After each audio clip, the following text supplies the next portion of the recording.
is Cindy Hayes, aka Black Cindy, Puff, Mickey Mouse, Hunbun, or my personal favorite, Bitch Goddess of Litchfield? Is she just an absentee mother and a runaway daughter? Is she just selfish and spiteful, or is she damaged and afraid and possibly a reflection of the shadows that linger inside all of us?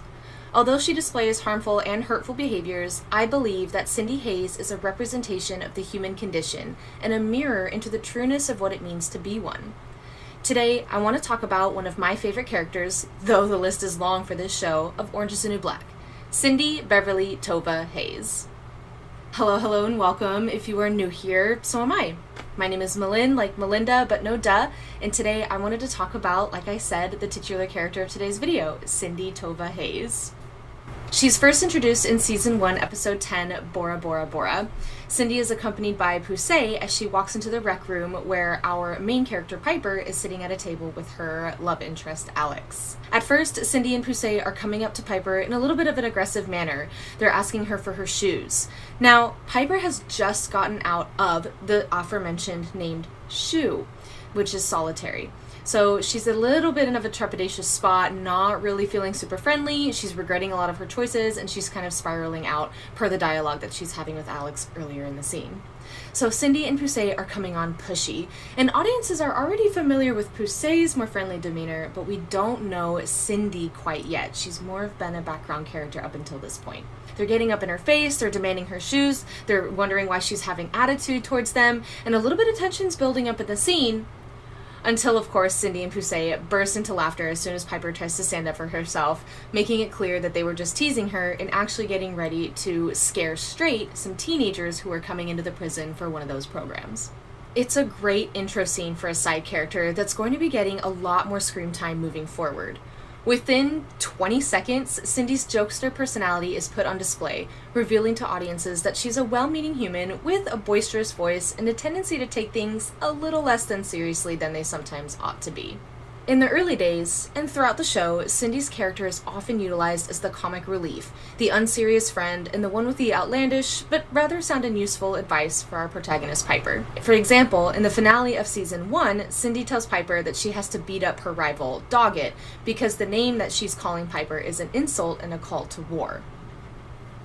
Come Season 2, Cindy is given a way more personal and a much deeper character arc that influences the flow of the show now that a new villain has been introduced to our characters. She is now more than just the jokester friend. Season 2 introduces the audience to the newest villain in the form of V. After an entertaining wardrobe session where characters like Cindy, Tasty, Leanne, Sophia, and even Nikki are getting ready for a little career fair day, Tasty ends up becoming the winner. And we're introduced to V via a long, deadly stare between the two characters, immediately igniting in audiences that this is a woman who we should be uncomfortable with because Tasty is automatically wary of her presence in the prison. We also know to be primed of the woman's danger via a Tasty flashback when she was a kid, revealing that V is a heroin dealer and at the top of her game in the business. She's not somebody to be messed with. Thus, when V finally approaches Cindy in an attempt to kind of rekindle her spot as top gang leader in the prison, asking Cindy for a favor, audience members are primed for tension in this interaction, not really sure where this is going to go, because Cindy, being the boisterous, unserious person that she is, might piss off this new gang leader and set things on the wrong foot and put her in danger, but we don't know where things are going to go. And she has this iconic line in response to V's asking of a favor. Cindy, right? Depends. I'm told you work at the warehouse. No. Got a real sweet gig as a rocket right now. Would you be willing to do an errand for me? I have something hidden in one of the electrical sockets, behind where they stack the broken down boxes. I'd be very grateful if you could retrieve it for me. Bitch! If grateful paid the bills, we'd all be Bill Gates. This flippant response to a very clearly serious threat coming into the prison allows audiences to kind of relax a little bit. We have a sigh of relief of, oh, okay, maybe this woman isn't as dangerous as Tasty's flashback and her reaction might have led us to believe. Cindy's arrogance and her comedic humor in the moment allows us to kind of put down our red flags and allow things to move forward as the plot does throughout this season. At the same time, Cindy is more than just a class clown. She's lonely and she desires human connection and friendship just like everybody else, and she relies on it in order to survive in prison, a very isolating place. So when V manages to manipulate Suzanne and the kitchen into making her a cake, Cindy is won over through her friendships with Tasty, Suzanne, and Warren, bringing her to V's side in the end. As an audience, we can understand her decision to, quote, give in to V's desires. She doesn't want to be left behind the way that Poussey is during the stint of this show. She doesn't want to be vulnerable. It's believable, relatable, and deeply human, something I believe Cindy really represents throughout the entirety of the show. Now, one of my favorite, quote, Cindy growth moments comes in season 3 when the prison owners crack down on the, quote, Jewish presence within the prison itself. Because it's a prison, and because a private equity group owns it, the food is subpar to say the least. In response to the edible food, prisoners begin requesting kosher meals because they have complete veggies and food that's recognizable at first glance. They're frozen and they don't come as mush. Thus, the prison owners send in a rabbi to interview the Jewish population in order to ascertain who is real or not. Discussing implications of this aside, Cindy ends up failing her interview and has to return to eating the regular prison slop, until Cindy is seen studying and actually absorbing more than the Jewish culture, but the ideology and the religion itself. Cindy's conversion plotlines is one of my favorites in the show. Yes, she is selfish, she's loud, she doesn't think through some of the things she says, and she does, but she is a deeply human person. She values connection, and she's even shown to be religious, though her spiritual ideas morph and grow throughout the show, especially during her conversion point. She may have been disingenuous at the start, only claiming to be Jewish so that she could get crunchy and warm food in the kitchen, but after befriending 2 other Jewish women in the prison system and actually learning about the Jewish religion and connecting it to herself and her own personal journey, the moment when she finally goes back to meet the rabbi, she asks him the traditional 3-time question, "Can I be a Jew?" The first 2 times he rejects her, feeling like she's being unserious and only doing this for the food. But before she asks the 3rd time, he asks her, why does she even want to be a Jew? And this monologue that unfolds from her touches me every time. My eyes water, it gives me chills, and I think it's beautiful. She grew up religious, but within a very strict Christian household. And the Jewish religion has shown her that things can be a lot warmer, a lot less strict. She is a good person, even if she does bad things. It's beautiful, and he finally looks at her and goes, "Ask me again." And she asks, "Can I be a Jew?" He says yes, and she bursts into tears. It's a heartwarming moment. Her 2 friends embrace her, and eventually she even gets to have her mikvah, her cleansing ceremony that works as a way to enter in the new religion and officially show that she is a Jewish woman herself. By the end of season 3, like I said, Cindy is official in her Jewish status, getting to perform that mikvah, cleansing in the nearby lake, and cementing herself in my top 10 favorite characters of the entire show. We love her in this house. Yes, she's loud, she's obnoxious, and she makes mean comments and clearly has a me-first mindset to her life, but life here is about survival, and she's dedicated to her faith, she's loyal, and she's determined in who she is. So let's talk about what went wrong. The behemoths for Cindy's character starts to begin in later seasons as more and more of her flashbacks start to get revealed, and it takes a serious nosedive in later seasons when, spoiler alert for season 6 and 7 if you have not seen, she is influential in Tasty getting a life sentence for a murder that she did not commit. Let's start with Cindy's past. The first flashbacks we see of Cindy explains how she likely ended up in federal prison. In season 2, episode 7, it's revealed that she once worked as a TSA agent, abusing her position to steal from people and feel up attractive travelers during pat-downs. After returning home from a shift on a relatively normal day for Cindy, she stops by her mother's house to say hello and offer her younger sister a present for her birthday in the form of a stolen iPad. After leaving and taking the sister, Monica, with her on a short excursion, Monica's mother is later seen accosting Cindy for being gone for hours on end and bringing Monica home coated in the smell of marijuana. It's then revealed by Cindy herself that she can do as she pleases, quote, with her own damn daughter. Understandably, a viewer can come away from this disgusted with Cindy as a person and might even turn against her immediately. I, on the other hand, ended up a little bit further attached to Cindy than I think most viewers expected.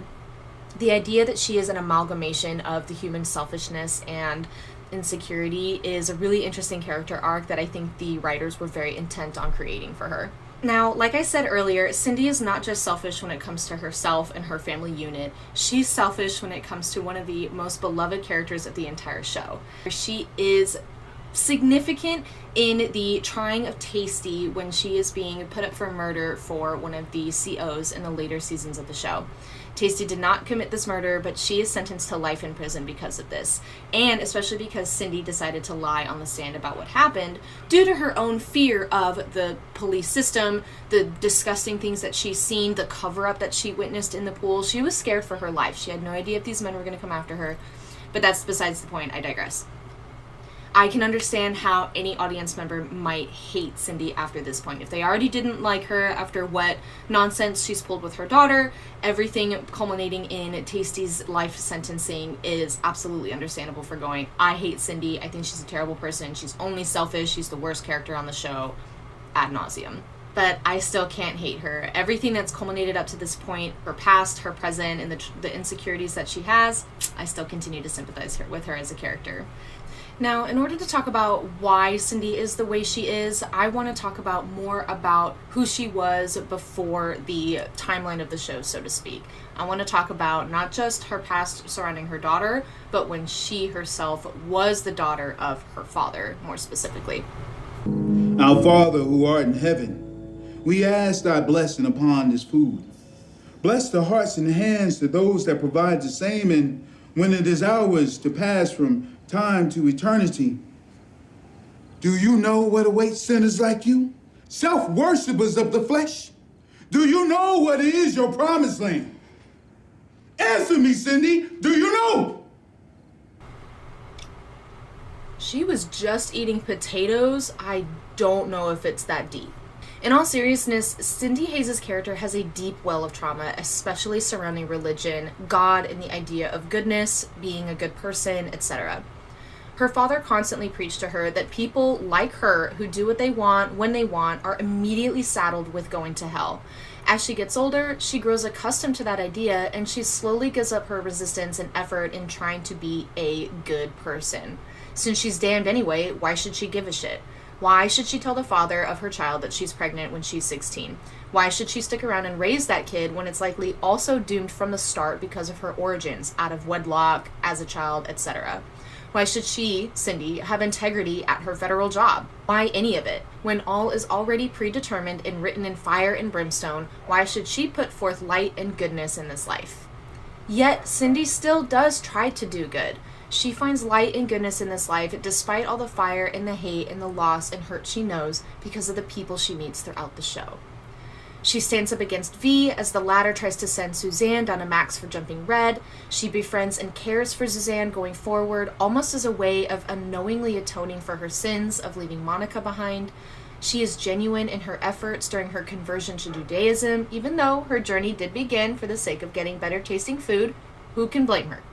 She tries her best, as best she knows how, to handle Suzanne during her meltdown in the riot season, and although she fails on the surface level, we see her intentions weren't based in selfishness at all this time, but in selflessness and just an absolute desperation for survival.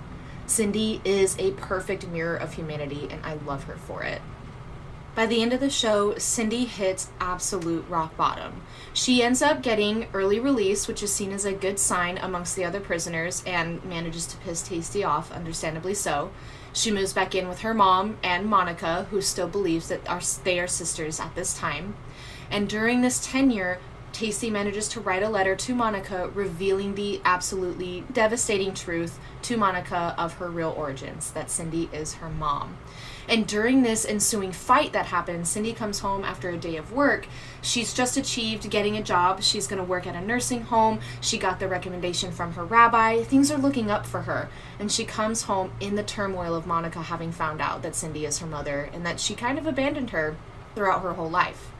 And instead of staying, Cindy is hit right then and there. She's back in her insecurities. She's back feeling small. She's back feeling like she's a failure, that she is screwed up, that she is worth nothing, and that nothing that she says will matter because what she did is bad, therefore making her a bad person. And a bad person shouldn't stay around her family to taint them any further. So she thinks the right decision in this moment of fear and desperation is to again run away. And that's something that we as humans do all the time. When we come up with something that we're afraid of, we run. I've even had a very specific instance of that within the last year of my life. I tried going on a very difficult hike with my family in Peru, and my body couldn't handle it. And when my body started to give out, my mind went like that, and I ended up not making the hike. I had a wonderful vacation down in the villages with my mother, but I did not get to accomplish the thing that I had set out to do because I got scared and backed out. It is a very human experience, and in this moment, Cindy's coming to terms with the worst thing that she's ever done. Aside from putting Tasty in prison for life, she left her daughter behind. She gave up her daughter and raised her as her sister, or let her mother raise her and let her believe that she was her sister. That is probably the worst thing that she's done in this life. Now, in this moment, Cindy had a chance to grow. She had a chance to stick around and stay by her family. But like I said, she runs away. She does the human thing. She gets scared and goes off. And it's not until she has a heart-to-heart with another homeless person on the street that she meets that parents are on the hook for life, that Cindy finally realizes that she can still atone for what she's done. It's not the end-all be-all like her dad always said. She looks inward, and thanks to the conversion that she's had into Judaism, she has a chance to step forward and atone continuously. Try to do better. Yes, you screwed up yesterday, but today you're going to do better. And so that's what Cindy chooses to do. By the end of the show, she still does not have a home. She doesn't move back in with her sister and her mom immediately. She chooses to stay on the streets, working herself, working her job, earning money, and every Sunday she's going to meet her mother and her daughter at this restaurant and talk to her.